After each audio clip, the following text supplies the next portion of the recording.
sábado nós teremos como convidado o doutor em Educação e atual reitor da Universidade Federal de Pernambuco, professor Alfredo Gomes Macedo, que é formado em Psicologia e tem seu mestrado em Sociologia pela Universidade Federal de Pernambuco e tem seu doutorado e pós-doutorado na Universidade de Bristol, na Inglaterra. Mas, antes de ser reitor, ele também foi diretor do Centro de Educação durante os anos de 2016 a 2019, foi coordenador do Programa de Pós-Graduação em Educação, chefe de departamento do Fundamentos da Educação e é membro da Associação Nacional de Pesquisa e Pós-Graduação em Educação, no qual ele foi vice-presidente. Então é isso, nós esperamos que vocês gostem muito da entrevista e é só acompanhar. Com o GEPIF Entrevista, estamos hoje com o professor Alfredo Gomes, professor do Centro de Educação e reitor da Universidade Federal de Pernambuco. Boa tarde, professor. Boa tarde. É um prazer estar com vocês para falar sobre essas matérias aí tão importantes.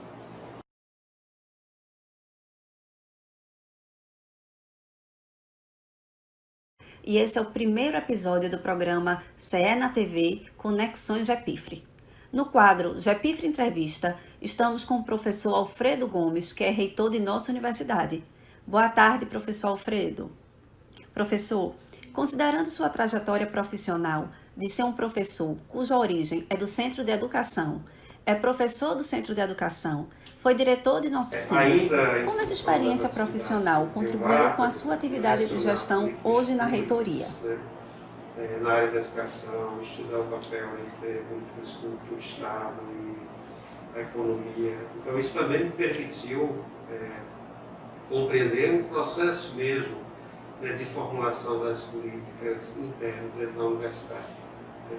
Então, isso é muito, para mim, isso trouxe um background, uma condição muito boa para a situação de estar como reitor, e poder trazer essa experiência e olhar para a universidade de uma perspectiva que o Centro, por exemplo, da Educação traz, uma perspectiva de ver a diversidade, a multiplicidade, uma perspectiva crítica do processo formativo. Então, acho que isso foi muito positivo.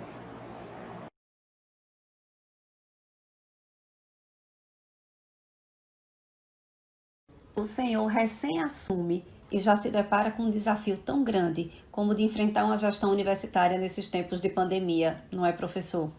E essa gestão, mesmo com todos os desafios, enfrenta a necessidade de retomar as aulas de forma remota pela primeira vez na história dessa universidade. Isso acontece agora, né? No mês anterior, e a gente tem acompanhado um pouco na mídia, algumas críticas em relação ao tempo que a universidade levou para retomar essa aprendizagem remota. A pandemia começa em março, e as aulas do semestre suplementar iniciam em agosto. O que acontece entre março e agosto para a gente pensar um pouco a preparação desse semestre? Acadêmicas, no caso da graduação e da pós-graduação, por um determinado tempo, e entre a universidade está parada, porque a universidade não parou. E as pessoas confundem muito esse processo. A universidade não se reduz somente às atividades de aula, muito embora elas sejam essenciais ao processo de funcionamento da universidade. Então, no primeiro momento, foram muitas atividades de planejamento e reorganização. Depois, nós voltamos com as atividades dos cursos de pós-graduação, mestrado e doutorado, que envolve, além de aproximadamente 1.700 docentes, também envolve 10.000 estudantes. Então, essas atividades retomou 2 meses depois do dia 16 de março. E depois desse processo, o debate em torno do retorno da graduação.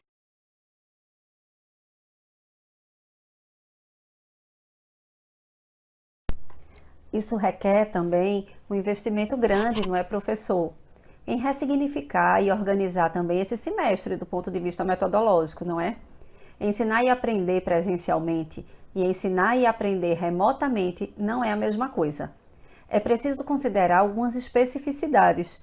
E como é que a universidade tem se organizado para contribuir com os docentes nesse sentido? Um grande desconhecimento das ferramentas que faz a mediação no processo de aprendizagem à distância, que era desconhecido da grande maioria da nossa comunidade. E a gente tem um salto de qualidade nesse sentido, hoje todo mundo conhece relativamente bem essa questão. A avaliação a relação didática, a relação pedagógica, o contrato de aula, etc. Então, tudo isso demanda, obviamente, né, um processo de planejamento.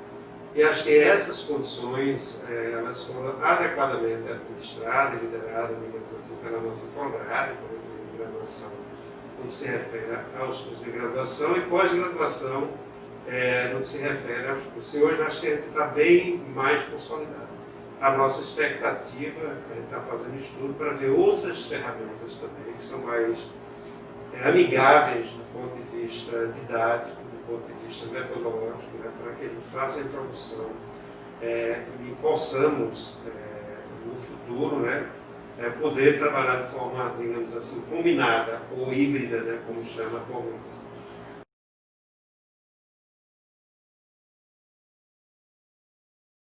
Professor, o senhor falou que a estrutura da universidade é complexa. E a gente sabe que a universidade não é somente ensino, embora o ensino seja um pé importante. Mas a pesquisa e a extensão também são muito relevantes. A Universidade Federal de Pernambuco é reconhecidamente uma instituição vista como uma das melhores universidades do nosso país, não é? Nesses tempos pandêmicos, o que é que a universidade tem feito, tanto do ponto de vista da pesquisa como da extensão, para contribuir com a sociedade? A gente se preparar para fazer esse enfrentamento. Nós conseguimos fazer projeto, encaminhamos, por exemplo, para o Ministério da Educação. Aquele primeiro projeto recebeu um aporte de 12 milhões. Eu acho que em torno de menos de 20 universidades conseguiram recursos naquele momento para que a gente pudesse desenvolver ações. Eu vou explicar um pouco quais são essas ações. Né? Concomitantemente a isso, nós tivemos reuniões com os ministérios Público do Trabalho, o Ministério Público de Pernambuco e também o Ministério Público Federal, né, para construir parcerias em torno dessa questão. Assinamos convênios com a Prefeitura do Recife, né, para a realização, portanto, do teste da Covid, do RT-PCR, e também com a MUP, a Associação Municipalista de Pernambuco, dentre outras, né, ações. Nós fizemos também parceria, né, com as usinas para receber álcool, doação de álcool, recebemos doação, tivemos a colaboração efetiva, portanto, do Cineaçúcar, que foi um parceiro importante. Essa doação de várias usinas permitiu que ele fizesse a transformação do álcool, né, a 70 e também álcool gel. E fizemos a doação de mais de 40 mil litros de álcool, né, envolvendo municípios, secretarias de saúde, a população de maneira geral. Aqui dentro, né, nós trabalhamos fortemente com os estudantes, vamos levar nas casas, né, para a gente poder fazer isso de forma legal, etc.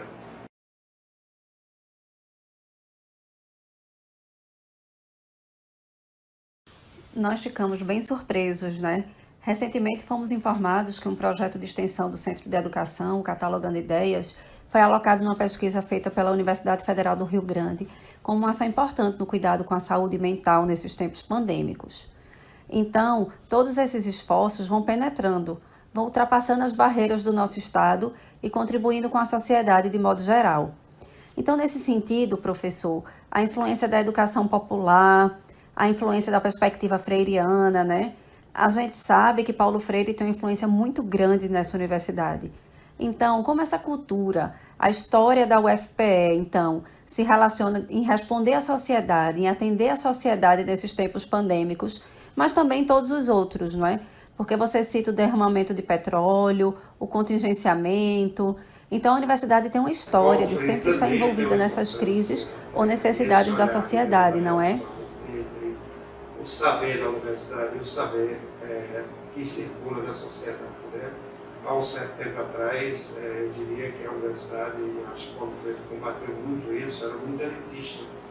Né? E a sua visão era que o seu conhecimento era, portanto, um conhecimento muito superior ao conhecimento formado pelo povo nas suas práticas e experiências diárias. Né? E hoje a gente entende que é necessário, né, rever epistemologicamente essas posições e tem uma relação diferenciada com os saberes, né, que são formulados no dia a dia, né, nas comunidades, pelo povo, pelo popular, como se diz, assim sucessivamente. Então, ela tem um ensinamento claro do ponto de vista dessa relação. Né? Paulo Freire também tem uma importância muito grande para a gente, né, porque ele foi um dos criadores, né, da nossa setorial de extensão aqui, o Serviço de Extensão da Universidade, criou revista, fez um movimento de cultura popular, liderou, portanto, um processo muito forte, né, de levar, a partir da universidade, um debate para fazer a transformação social.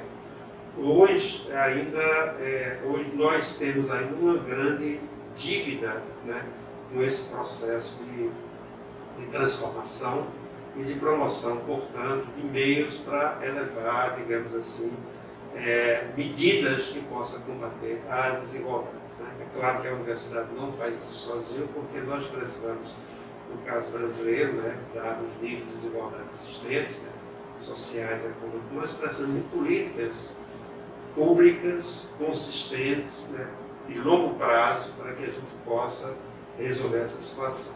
Mas, assim, o legado freiriano, né, primeiro ensina que nós temos que dialogar, né, de maneira aberta e diversa e também inclusiva com a população. Né? Oi, aqui no GPIFRE Entrevista, nós alunos também somos participantes, perguntando aos nossos entrevistados questões que são do nosso interesse. Se você ficou interessado e quer mandar uma pergunta para a nossa próxima entrevista, fica de olho nas nossas redes sociais, porque vai começar o Com a Palavra os Estudantes. Apresentando os estudantes, eu e acredito que todos eles, gostaríamos de saber como é que a assistência estudantil trabalhou para dar conta dessas necessidades dos estudantes, não só agora com as atividades remotas, mas desde que a pandemia começou e as aulas foram suspensas. O que aconteceu? Então, os estudantes digamos assim, frequentavam o restaurante universitário, a esse aí foi destinado um auxílio, né, que a gente chama auxílio Covid, né, para que eles pudessem, por exemplo, fazer frente às suas necessidades de alimentação dentro dessa conjuntura. Né? Nós temos hoje, no conjunto da universidade, né, praticamente 10 mil bolsas e auxílios. Né? Então, isso se refere mais ou menos, né, a um terço da população estudantil. Nós temos 30 mil estudantes, então 10 mil estudantes hoje estão cobertos, né, por algum tipo de ação que envolve bolsas e envolve ações da PROAGE.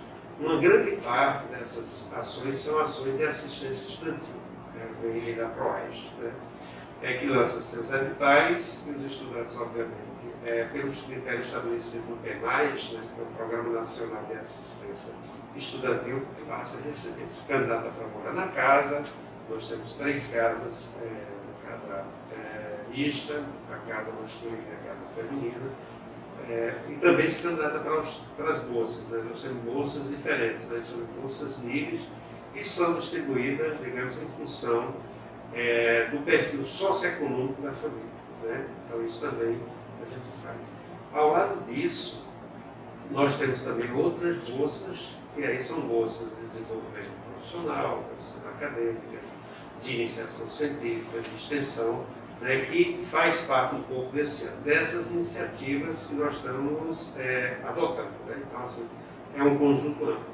Neste ano, quando nós fizemos a formulação do edital, por exemplo, de iniciação científica, nós também compreendemos aquelas bolsas que a gente chama de ações afirmativas, né, para os estudantes.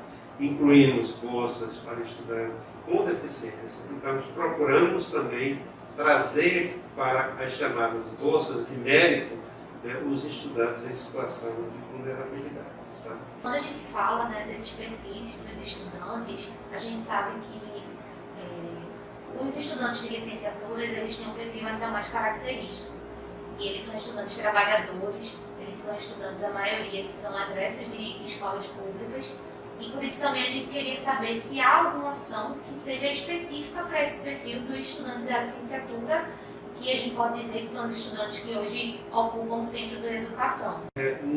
Não, assim, o recorte, digamos assim, das políticas de maneira geral, elas são mais universalistas, né, para que a gente responda de maneira geral. Então não existe uma política específica para os estudantes de licenciatura.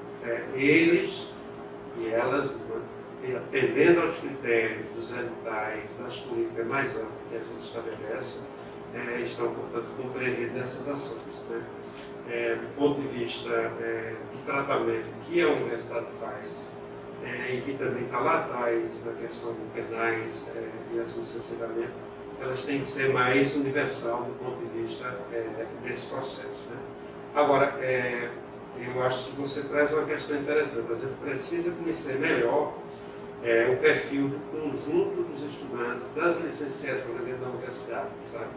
O perfil socioeconômico, familiar, a questão do capital cultural e assim sucessivamente, para que a gente possa atuar em outras políticas, não necessariamente só aquelas que têm recurso financeiro, né, para fazer face a essas, digamos, a esse diagnóstico, a essas questões que emergem de um estudo mais aprofundado.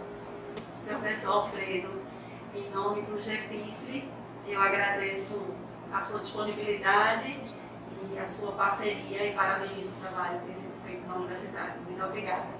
Muito obrigado. Também parabéns, né, pelo trabalho realizado, né, por esse programa que vocês estão desenvolvendo. Parabéns a você, aos demais professores e aos estudantes envolvidos. Obrigada.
O Centro de Educação da Universidade Federal de Pernambuco já tem 45 anos de história. Cotidianamente recebe professores, técnicos, estudantes, pesquisadores e pessoas da comunidade que contribuem com o trabalho que ali é feito. Mas o que, de fato, é feito dentro do Centro de Educação? Quais as contribuições sociais, quais as pesquisas, o que é que acontece nesse espaço tão potente de conhecimento?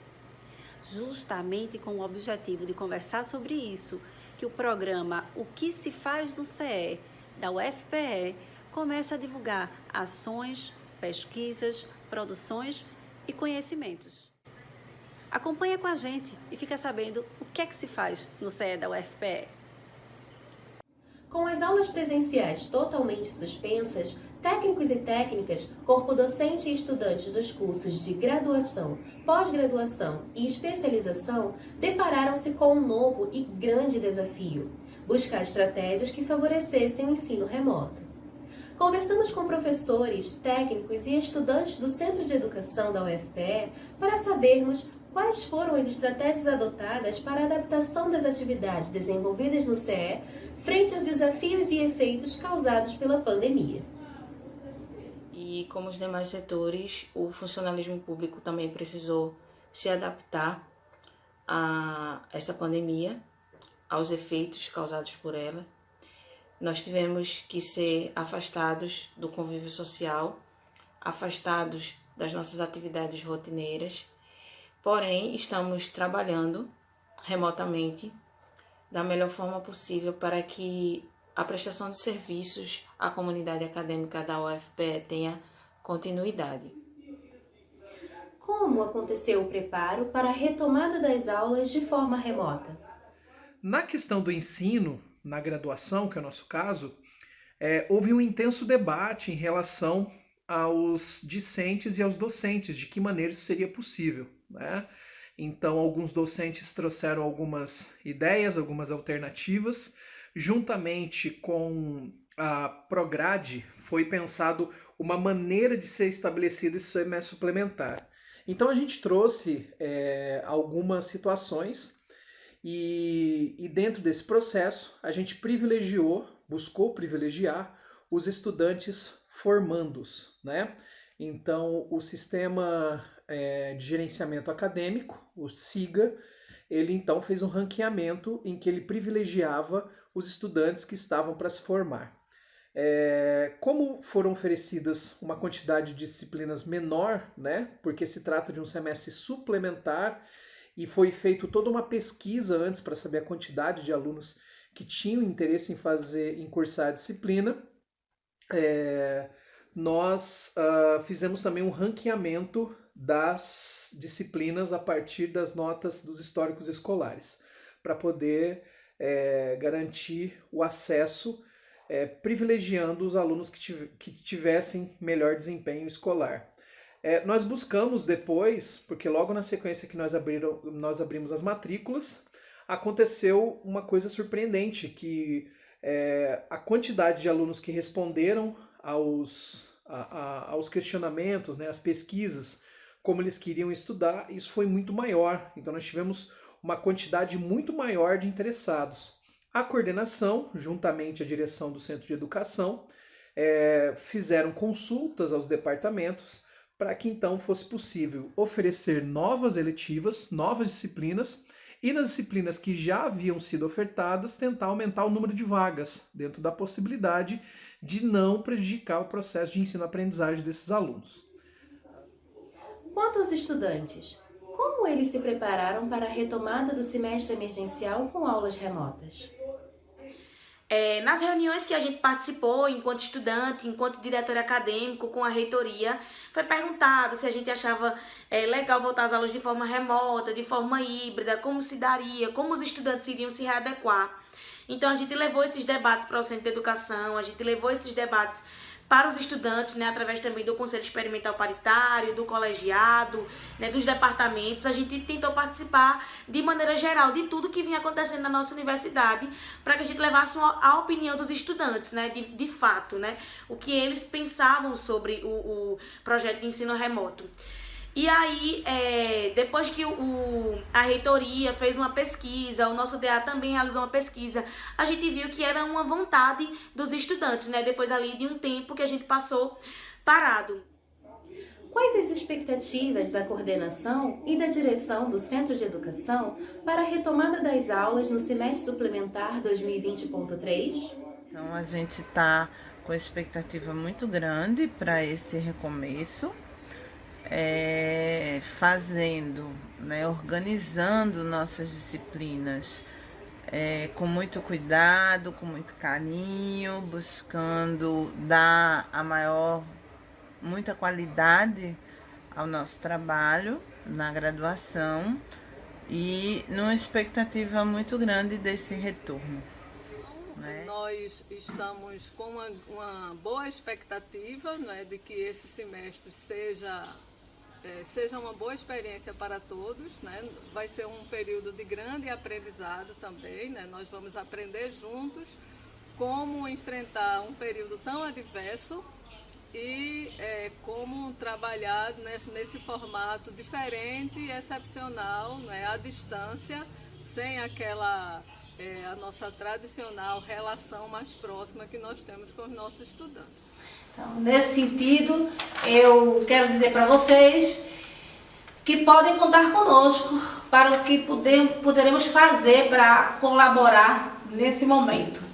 E que todos nós precisaremos, nesse momento, estarmos unidos, juntos, de mãos dadas, para podermos vencer essa turbulência, que eu tenho certeza que no próximo ano estaremos todos bem e passado por essa travessia. E aí, um abraço para todos e vamos, da melhor forma possível, responder a essa realidade com conhecimento, com firmeza e com solidariedade também.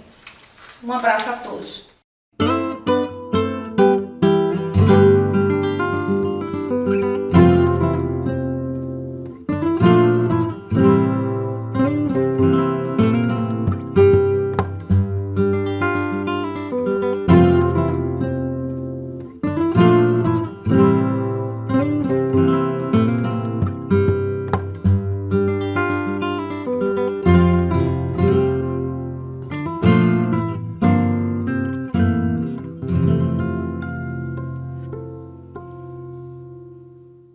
Estamos vivendo momentos difíceis com a Covid-19. A educação passou por transformações. Saímos da sala de aula. São tempos de adaptação. Aula agora só pela tela do computador ou celular. Nada de aglomeração, hein? Para ilustrar o que milhares de professores têm passado nessa pandemia, convidamos Paulo Vieira, formado em Física pela UFPE e que tem um trabalho incrível com desenhos. Mas, professor, conta pra gente. Quando você não está em aula, o que você faz da vida? Quando ele não é professor, o professor Paulo, ele é corredor de rua, eu sou maratonista, corri 11 maratonas, sou praticante de pilates, sou pai, tenho um filho de 9 anos, meu filho ele é autista, meu filho ele vem para minha casa em 15 dias, então eu tenho que administrar a questão de cuidar do meu filho, cuidar da casa, tentar cuidar da minha saúde física e mental. E é isso. Quando começou o processo de pandemia, eu tentei fazer uma coisa mais organizada. Eu vou comprar um estúdio, vou comprar algumas coisas. Só que o preço ele subiu muito. Aí eu disse, cara, não é possível, eu sou professor de física. Tem que me virar. Então, o que foi que eu fiz? Eu adaptei um quarto do meu filho para que virasse o estúdio. Então, o que é que acontece? Vou mostrar para vocês. Ali em cima, eu coloquei... fiquei cego agora. Coloquei um canhãozinho de luz. Para cá, eu coloquei esse outro canhão feito por mim. Então, isso não é possível. Então, que eu não consiga fazer um bicho desse. Então, fui na internet, olhei tutoriais de como se faz, fiz. Aqui embaixo tem outro canhão, não repara não que eu estou descalço. Esse é o lado positivo de dar aula em casa. Você pode ficar um pouco mais à vontade. E coloquei um quadro, instalei as lâmpadas de LED para que tivesse uma melhor iluminação. E assim, a minha preocupação, melhorei a câmera. A minha câmera aqui, eu estou filmando aqui, ela filma em 4K. Se você pegar a minha primeira aula do ensino remoto, você vai ver que foi uma aula que estava muito escura, então não tinha uma boa qualidade de câmera, não tinha uma boa qualidade de som, fazia muita sombra no quadro, então a voz ela não estava com uma perfeita audição, você não tinha uma imagem com uma definição de um quadro melhor. O quadro eu consegui assim imediatamente. Então, quando começou a pandemia, a primeira coisa que eu fiz foi comprar um quadro para que eu pudesse dar as aulas nele. Mas assim, a minha primeira aula mesmo, que o quadro ainda não tinha vindo, ela foi no papel. Então foi bem complicado, porque você tinha que ficar com o celular, escrevendo no papel. E, assim, de lá para cá, nossa, a evolução foi muito grande. A minha maior preocupação desse processo das aulas remotas para as aulas presenciais, eu sempre quis torná-las iguais. Então, eu não queria que a minha aula ela se tornasse um Telecurso 2000, onde eu fosse apenas um professor que filmasse as aulas e que o aluno ele assistisse. Eu queria que o meu aluno ele interagisse. Então, eu tentei criar uma metodologia para que durante as minhas aulas o meu aluno ele participasse de uma maneira mais ativa. Então, nas minhas aulas eu realizo experimentos, eu puxo o meu aluno para que ele venha a interagir, a falar. Eu não tenho como exigir que eles liguem as câmeras, mas eu procuro, durante as aulas, fazer com que ele se torne acolhido, para que a partir daí ele assim, tenha a vontade de interagir. Porque o que acontece? As ferramentas virtuais, elas são positivas, elas são boas. Então, a gente tem condições de, por exemplo, ter uma velocidade mais alta, fazer com que o aluno ele tenha ferramentas virtuais, laboratórios virtuais, que já existiam antes. A diferença é que dentro da minha casa eu tenho condições de ter um experimento meu e que antes, para levar para a escola, era mais difícil. Então, eu consigo ter um planejamento maior. Então, o que acontece? Nesse período de pandemia, a minha carga de trabalho ela triplicou. Porque antes eu terminava a minha aula, fechava o ciclo da escola. Hoje eu atendo o meu aluno pelo WhatsApp, eu tenho que atender meu aluno pelo Instagram, eu atendo o meu aluno pela plataforma das escolas, eu atendo o meu aluno de várias maneiras. Então, acaba que você tem um trabalho triplicado, até porque você planeja as aulas e você grava as aulas. Eu, particularmente, eu tenho um trabalho com desenhos, utilizar o universo geek, o universo de super-heróis, e usá-lo para dentro do meu conteúdo de física. Então, por exemplo, a Cavaleiro dos Zodíacos. Então, um determinado golpe que um personagem faz, quais são os conceitos físicos que tem dentro dele. Então, eu desenho esse personagem no quadro, coloco a questão em cima desse personagem e vou interagindo com o meu aluno. Então, isso também requer tempo, né? Coisa que em sala de aula eu não tinha essa condição. Então, eu não tinha como, dentro da minha escola, fazer esse desenho, porque alguns levam 2 horas para serem feitos.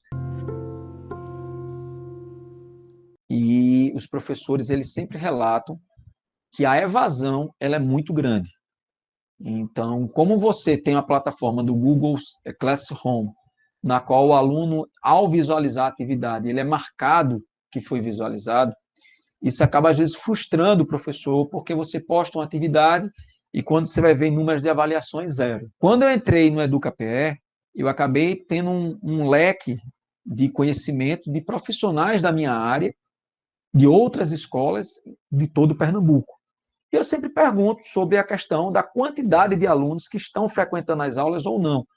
E, de uma maneira unânime, coloca-se que 20%, 10%, 15%, e chegando até, às vezes, no caso da minha escola, de você ter 0% de um aluno participando das aulas. A escola, o que a escola pode fazer, ela faz.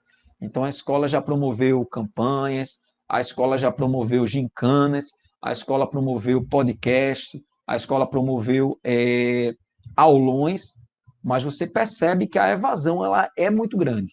No caso da minha área especificamente, é devido a ser o EJA. Então, você já tem a dificuldade, ou seja, o aluno ele já era um aluno faltoso por natureza.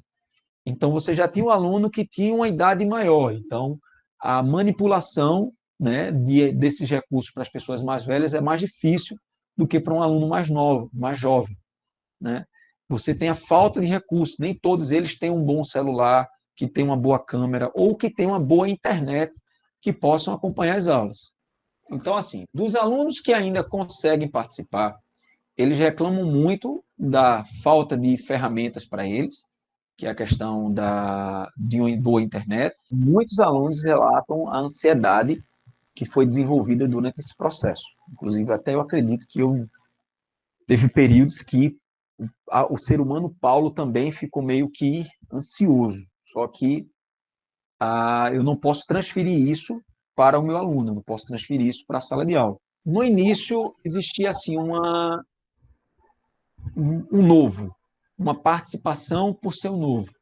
E aí você percebe que essa curva ela foi crescendo e, de repente, ela começa a ter um declínio pela a falta da perspectiva de uma volta. Porque, assim, uma coisa que é interessante, que a gente tem que pontuar, é o seguinte: o aluno, ele tinha seus problemas familiares. E, muitas vezes, ele usava a escola como uma válvula de escape para sair dessa realidade do problema. Às vezes agressões físicas, às vezes agressões verbais, às vezes a falta de motivação. Então ele encontrava no seu leito pessoas que motivavam, pessoas que incentivavam, pessoas na qual ele tinha um vínculo de amizade. Isso aí já é um outro problema que vai surgir quando voltar às aulas, que é o aluno que não conseguiu aprender muita coisa durante esse processo e que quando voltar às aulas presenciais, ele vai ter que seguir.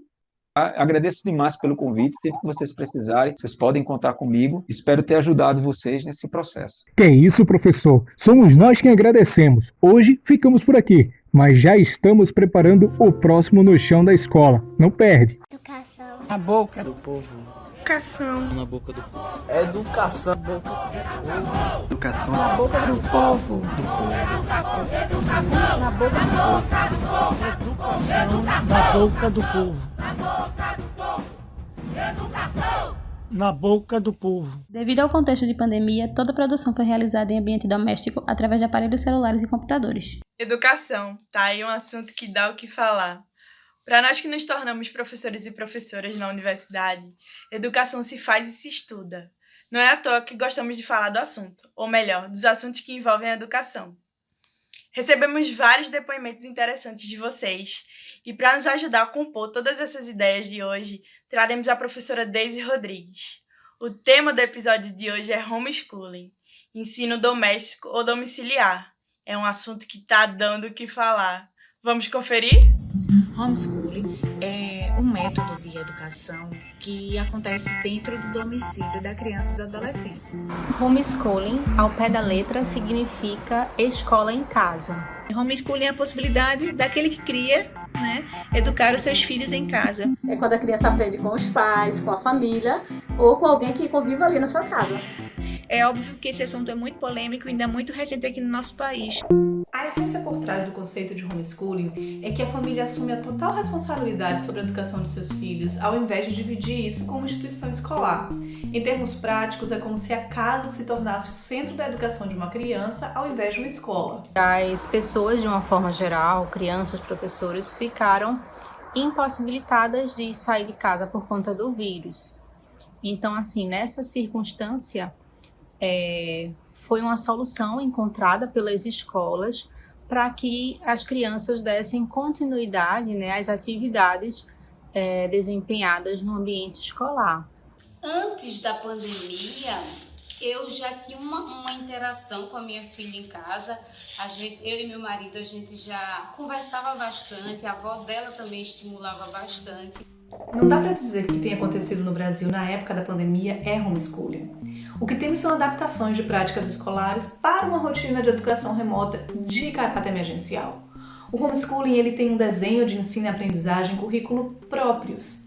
O que nós temos, todavia, é a inserção de elementos do homeschooling em uma rotina de educação remota, como, por exemplo, a massiva participação dos pais e a flexibilização da carga horária de estudo.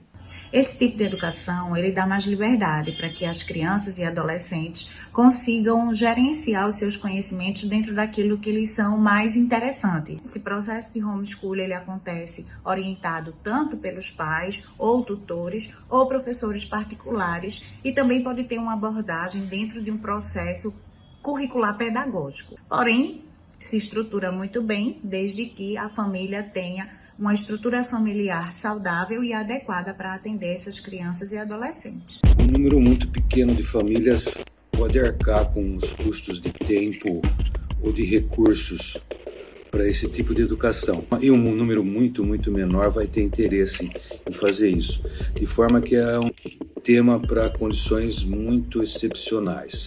Falando um pouco sobre os limites e as possibilidades do homeschooling, a gente tem, por um lado, a individualização e a personalização das atividades educacionais, na medida em que se tem uma ou duas crianças sendo atendidas pelos pais ou por um tutor em casa.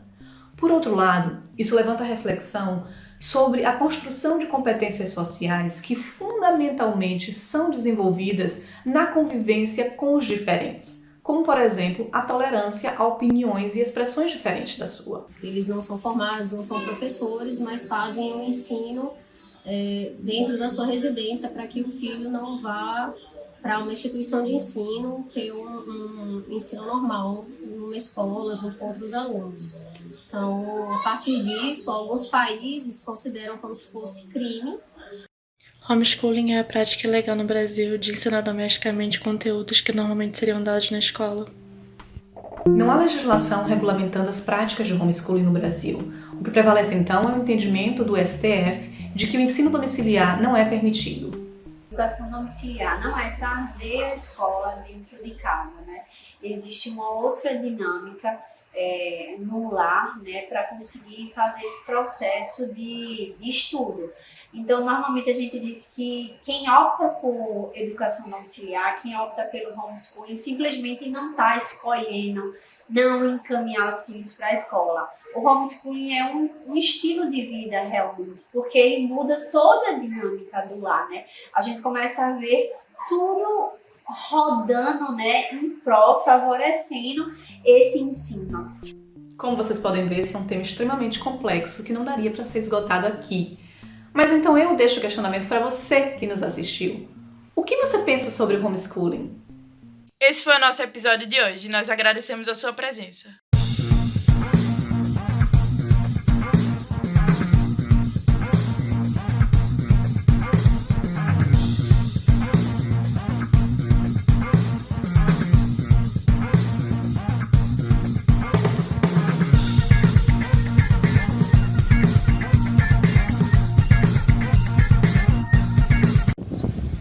Olá, sejam muito bem-vindos e bem-vindas ao Na Mira da Educação. Neste programa, iremos trazer reportagens abordando a educação não formal, popular e informal. Iremos mostrar diversas formas de fazer a educação em diversos espaços, que contribuem para a formação de saberes, compartilhamento de ideias e conhecimentos nas comunidades. Vamos lá? Hoje, nós subimos o Morro da Conceição para conhecer os agentes populares de saúde, um projeto desenvolvido pelos Mãos Solidárias, que busca desenvolver ações de conscientização e prevenção nas comunidades. O movimento está agindo, neste contexto de pandemia, com ações sociais nas comunidades, visando levar informações e recursos de cuidados básicos de enfrentamento ao coronavírus e também às arboviroses. Conversamos um pouco com alguns dos integrantes da ação para conhecer melhor a sua atuação na comunidade do Morro. Eu sou Andréia Lopes, sou enfermeira, militante do Levante Popular da Juventude e moradora daqui do Morro da Conceição. Para quem não sabe, o Morro da Conceição ele é um bairro que ele surgiu da luta, né? É um bairro, uma comunidade que lutou o tempo inteiro para poder conquistar tudo que tem hoje.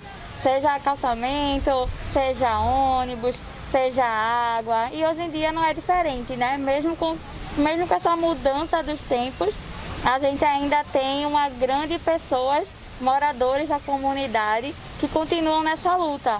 E aí não poderia ter momento, né, mais propício do que essa pandemia, onde a gente viu aí essa organização, toda a movimentação dos projetos aparecendo, dos movimentos sociais, para poder fazer novamente alguma coisa social e de grande força aqui no Morro.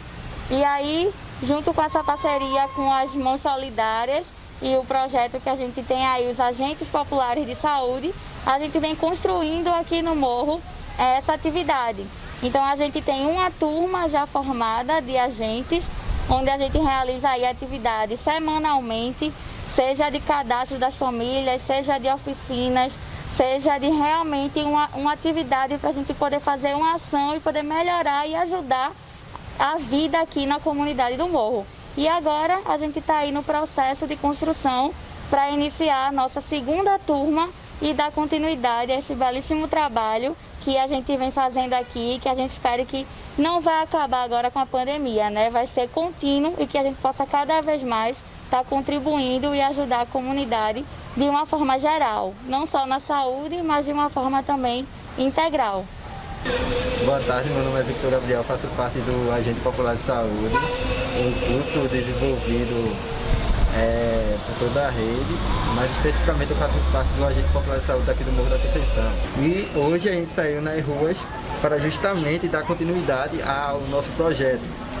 E fizemos uso hoje desse maravilhoso documento que se encontra nas minhas mãos, que foi desenvolvido pelas Mãos Solidárias em companhia com o Agente Popular de Saúde, em companhia com as Mãos Solidárias e a Periferia Viva.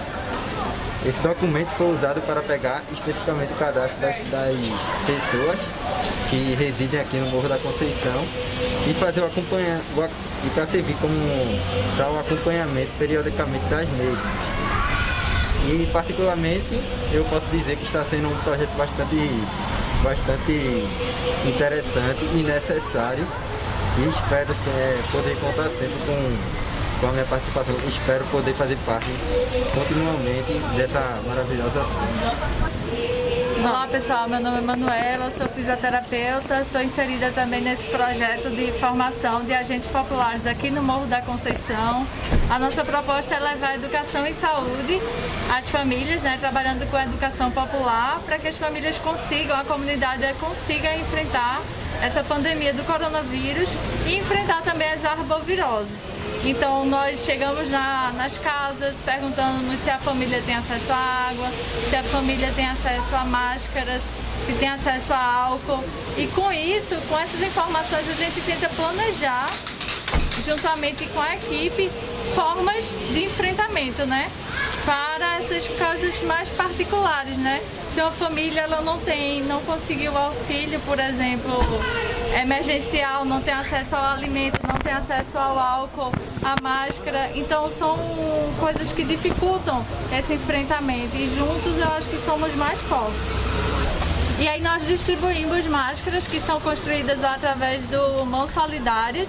E esse caderninho é o caderno de acompanhamento das famílias. Aqui o agente popular, ele cadastra, né, informações pessoais, informações do acesso à saúde, do acesso à iluminação pública, esgoto, coleta de lixo.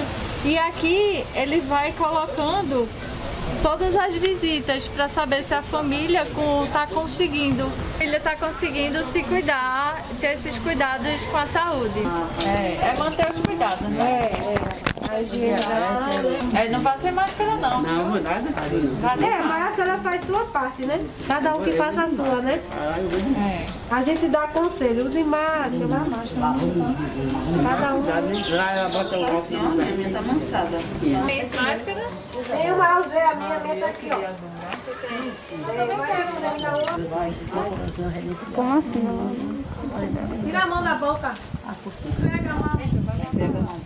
Passa a mãozinha na outra agora. Nem precisa que ela faça. Tá entendendo? Aí não pra avisar o campo, né? Que é sair na comunidade, máscara, falar sobre o coronavírus. Mas é de segunda a sexta, Não, é uma vez na semana. Uma vez por semana. Eu posso pegar seu telefone? Sorri pros olhos. Pode. Tira uma aqui. Tá, lavar essa parte aqui, no meio do dedo. Depois a gente vem pra cá, fazendo movimentos circulares. Depois a gente vem pra cá, pra limpar as unhas, essa região daqui. E por último a gente vem aqui no pulso. Aí a gente vai estar ajudando vocês a lavar agora as mãos da maneira correta.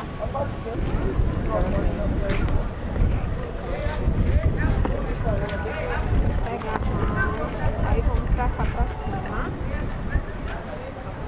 Sua outra. Aí a gente vem pra cá. Estou com a lixa. Aí aqui agora. Aí vem aqui, ó.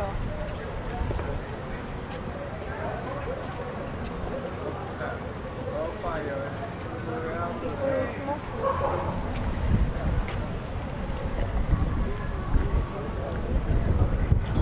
pronto. Agora a gente sabe.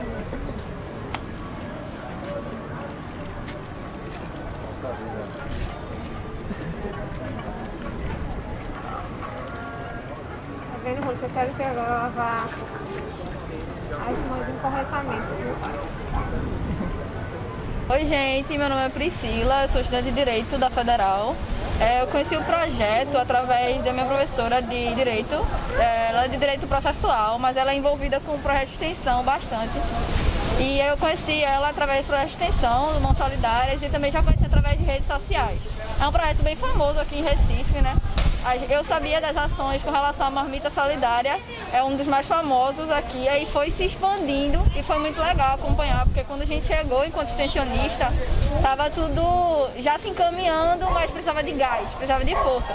Então, para mim foi muito importante nesse momento da pandemia, de isolamento, me sentir útil, né, conseguir ajudar a população nesse momento tão difícil e realmente levar informações, trazer um pouco do conhecimento jurídico que eu tenho com relação ao auxílio, direitos sociais, direitos básicos, que a gente ainda tem muito carente aqui na comunidade. Então, trabalhar aqui no Morro é muito importante, porque a gente sente a efetividade de estar junto, de chegar na coletividade, fazer entender que saúde, direitos, tudo isso está ligado. Meu nome é Rebeca Coelho, eu sou estudante de enfermagem da UFPE e o projeto chegou até mim numa conversa de WhatsApp com a minha professora. E primeiramente a gente pensava, no caso eu pensava que seria trabalhar no Marmitas Solidárias. E isso foi o que me interessou, a ideia de sair de casa no meio da pandemia para ajudar. E aí quando a gente chegou na primeira reunião, a gente descobriu que não era só o Marmitas Solidárias, era a questão da formação dos agentes populares de saúde, que seria no território aqui do Morro da Conceição. E eu gostei da ideia da educação em saúde, né? Como eu sou estudante de enfermagem, é uma das ferramentas mais importantes assim da enfermagem, é a educação em saúde em especial, né? E eu tô amando. Hoje mesmo a gente saiu de uma ação do porta a porta, convidando as pessoas para a próxima turma. E é muito massa esse contato com a comunidade e passar a informação verdadeira com embasamento científico, né? Com o pôr do sol, mais um dia chega ao fim, com a esperança e a certeza de que se unirmos nossas forças, tudo no fim vai ficar bem. O Na Mira da Educação de hoje está chegando ao fim. E hoje podemos experienciar as ações desenvolvidas pelos mãos solidárias e pelos agentes populares de saúde, que com seus movimentos tão importantes nesses tempos de pandemia, trazem esperança e mostram que ninguém está sozinho nessa luta. Para conhecer melhor o projeto Mãos Solidárias e os agentes populares de saúde, acesse o site www.campanhamãosolidarias.org e saiba como você pode contribuir com essa ação tão importante nesses tempos de pandemia. Agradecemos a sua audiência e fiquem ligadinhos nos próximos programas, pois por aqui seguiremos atentos ao que está na mira da educação.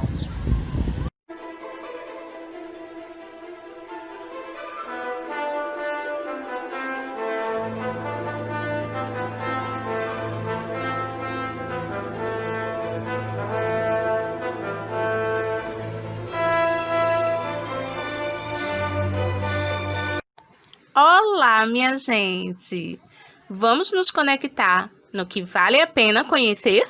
Você vai ficar ainda mais sabido ou sabida depois de conhecer o Livro das Ignorâncias, do poeta Manuel de Barros, e perceber que se a turma da escola do filme A Onda não tivesse se achando tão se achante, poderiam ter feito algo mais precioso com as suas vidas, como, por exemplo, conhecer o projeto da casinha no bairro do Coque, na ilha de Joana Bezerra, Recife, Pernambuco, Brasil. Então, prepare-se para essa viagem arretada do saber.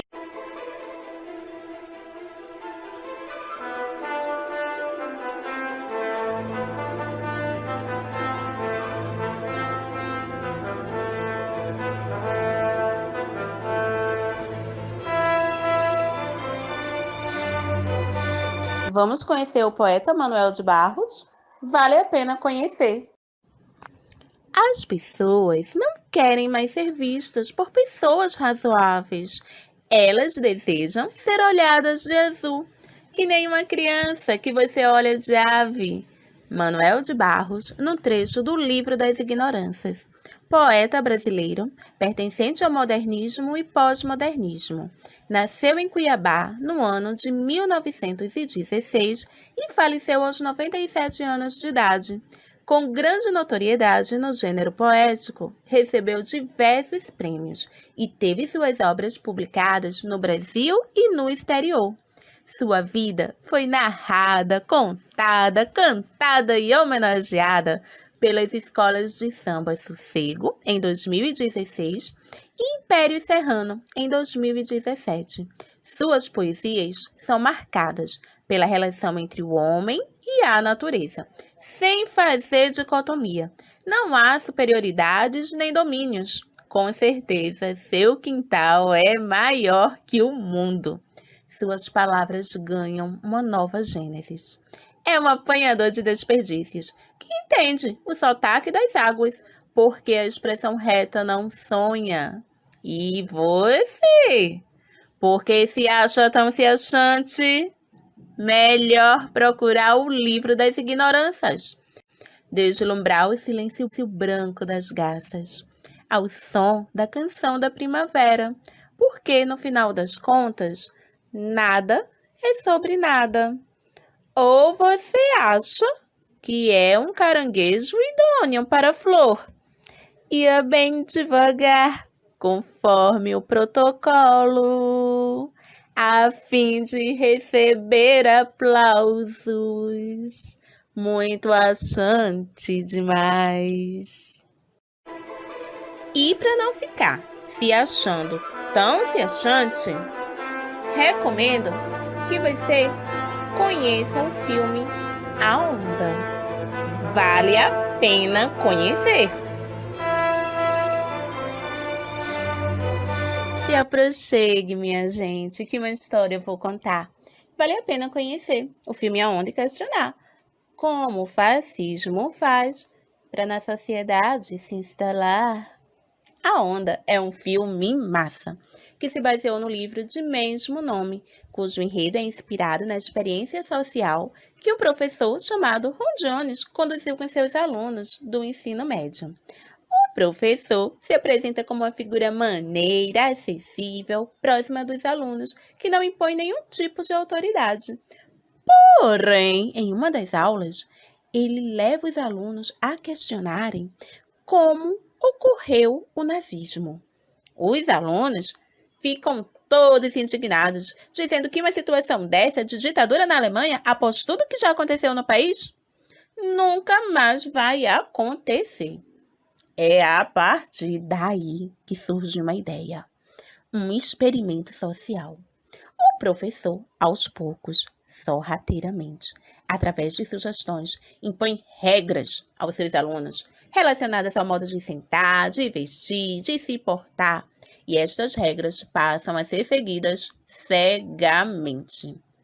Quando ele pede para os alunos usarem uma camisa branca e uma das alunas diz que não vai usar porque ela não é obrigada, pra quê? Ela começa a ser ignorada e a sofrer retaliações, porque quem não segue o grupo é considerado inimigo. E esse movimento ganha o nome de A Onda. Quem não está com a onda é inimigo. Esse experimento dura apenas uma semana, mas é tempo suficiente para tomar proporções absurdas. A situação foge do controle, dá o maior rolo e tem até morte. O professor faz com essa turma uma amostragem do fascismo e de como ele se instala socialmente, criando um inimigo interno que deve ser exterminado para a segurança de todos. Isso nos faz questionar a atual situação do país, os possíveis rumos que podemos alcançar. Nos faz refletir para não perdermos a compreensão e sairmos seguindo cegamente um poder autoritário. Vale a pena conhecer A Onda. E depois de conhecer a onda, você vai perceber que é melhor ser um cidadão crítico. Não lavar as mãos do conflito entre os poderosos e os impotentes. É melhor participar da casinha. Vale a pena conhecer a casinha. É uma casa muito importante, tem muita gente que não é arrogante. Todo mundo pode entrar nela, está construída com muitas janelas. Olá, meu nome é Laurimar, conhecida como Laurinha, sou técnica em saúde pública e faço parte da Associação dos Amigos da Vila do Papelão, a AVIPA, conhecida como Casinha, dentro da comunidade do Coque, na Ilha da Joana Bezerra, em Recife, Pernambuco, há 16 anos. Nosso trabalho, ele inclui 48 famílias e mais de 89 crianças, jovens e adolescentes, além de um trabalho de bem-estar animal dentro da nossa comunidade. Ele acontece sempre nos finais de semana e o nosso foco é o brincar, que inclui várias atividades de yoga, contação de história, arte-terapia, além de outras atividades lúdico-pedagógicas. Nossas famílias, elas se constituem de trabalhadores informais e autônomos. E com isso, devido à crise sanitária e à pandemia do coronavírus, nós resolvemos criar uma rede de afeto e solidariedade junto ao mercadinho local, em que nós criamos um crédito, um voucher, com a arrecadação que nós estamos fazendo através das redes sociais e dividimos esse voucher de forma igualitária entre as nossas famílias. E as nossas famílias vão até o mercadinho sem aglomeração e de forma organizada, retirar, converter esse voucher em produtos alimentícios e de higiene. No entanto, nós queremos alcançar mais famílias e para isso nós vamos precisar do auxílio, da ajuda e da partilha de todos vocês, porque esse momento que nós estamos passando faz a gente repensar que há uma necessidade de um cuidado maior, porque não temos como fazer nada sozinhos. Há necessidade de cuidarmos uns dos outros e quem sabe assim a gente imaginar que outro mundo é possível. Gratidão. Paulo Freire disse que lavar as mãos do conflito entre os poderosos e os impotentes significa ficar ao lado dos poderosos. Não significa ser neutro. Não seja neutro. Importe-se, lute, resista. Casa é sinônimo de acolhimento, aconchego, família. Nossa casa é o mundo. Participe!